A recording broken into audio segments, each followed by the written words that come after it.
मृत्यु के समय घाट पर क्यों फोड़ी जाती है मटकी? मान्यता है कि मृत्यु के समय घाट पर मटकी फोड़ने से आत्मा का शरीर के लिए मोह होता है, वो भंग हो जाता है।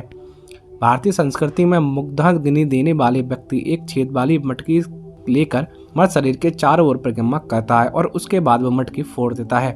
ऐसा करने से आत्मा शरीर की मोह माया से छुटकारा पा लेती है। आपको बता दें कि इसकी एक वैज्ञानिक वजह भी है। माना जाता है कि पहले के समय में शमशान घाट नहीं हुआ करते थे। ऐसे मृत शरीर को मुखाग्नि लोग के खेतों में ही दिया करते थे। इसकी वजह से कई बार आग खेतों में दूर दूर तक फैल जाया करती थी और लोगों को बहुत नुकसान झेलना पड़ता था। ऐसे में खेतों को बचाने के लिए एक पानी से भरे मटकी मरे हुए व्यक्ति के पास फोड़ दी जाती थी, जिससे कि आग पूरे खेत में ना फैल पाए। तब से लेकर आज तक ये प्रथा चली आ रही है। अंतिम संस्कार से जुड़ी ऐसी ही एक प्रथा और भी है, जिसको लोग सालों से करते आ रहे हैं, लेकिन उसके पीछे क्या वजह है उन्हें पता तक नहीं है। और वो रिवाज है दाह संस्कार के समय छोटी छोटी लकड़ियों को डालना। दोस्तों, आपने भी ऐसा किया होगा।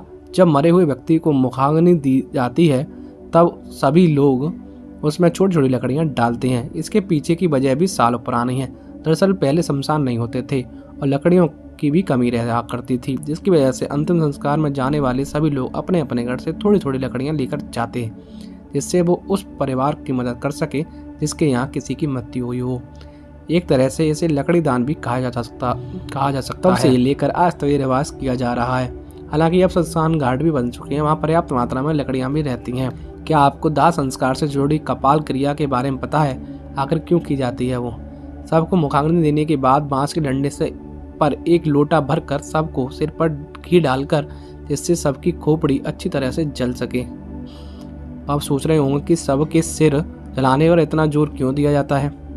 गरुड़ पुराण के अनुसार अगर शिव की खोपड़ी अग्निदाह के बाद अजली रह जाती है तो उस व्यक्ति को अगले जन्म में पूरी तरह से विकास नहीं हो पाता। साथ ही एक कारण ये भी बताया गया है कि अगर किसी शव की कपाल क्रिया सही से नहीं की जाती है तो उसके प्राण पूरी तरह से स्वतंत्र नहीं हो पाते हैं। उसके लिए नए जन्म में दिक्कतें होने लगती हैं।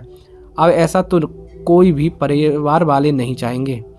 भाई, श्राद्ध चंद्रिका पुस्तक के अनुसार सिर में ब्रह्मा जी का वास माना गया है, इसके लिए मस्तिष्क में स्थित ब्रह्मरंध्र पंच तत्व का पूर्ण रूप से विलीन होना आवश्यक है।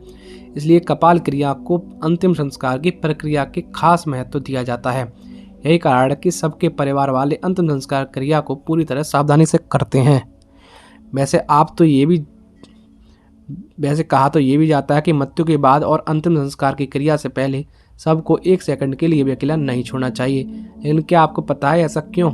दरअसल माना जाता है कि संसार में बुरी आत्माएं भी इधर उधर भटका करती हैं और इस ताक में रहती हैं कि कैसे सबको शरीर में प्रवेश किया जाए। इसलिए कहा जाता है कि अगर सबको अकेला छोड़ दें तो बुरी आत्मा उसके शरीर में प्रवेश कर सकती है।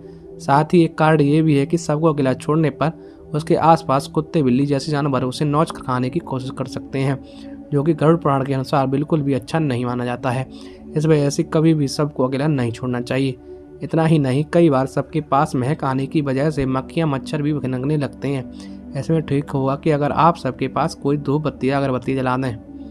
और अगर आपको कोई भी शव यात्रा तो घबराएं बिल्कुल नहीं, उसे प्रणाम करके 3 बार शिव या फिर राम का नाम लें। कहा जाता है ऐसा करने से जिस काम के लिए जा रहे होते हैं वो जरूर होता है। आपको ये कहानी कैसी लगी हमें कमेंट करके ज़रूर बताएं। जय श्री कृष्णा। दोस्तों, आज की वीडियो के लिए इतना ही।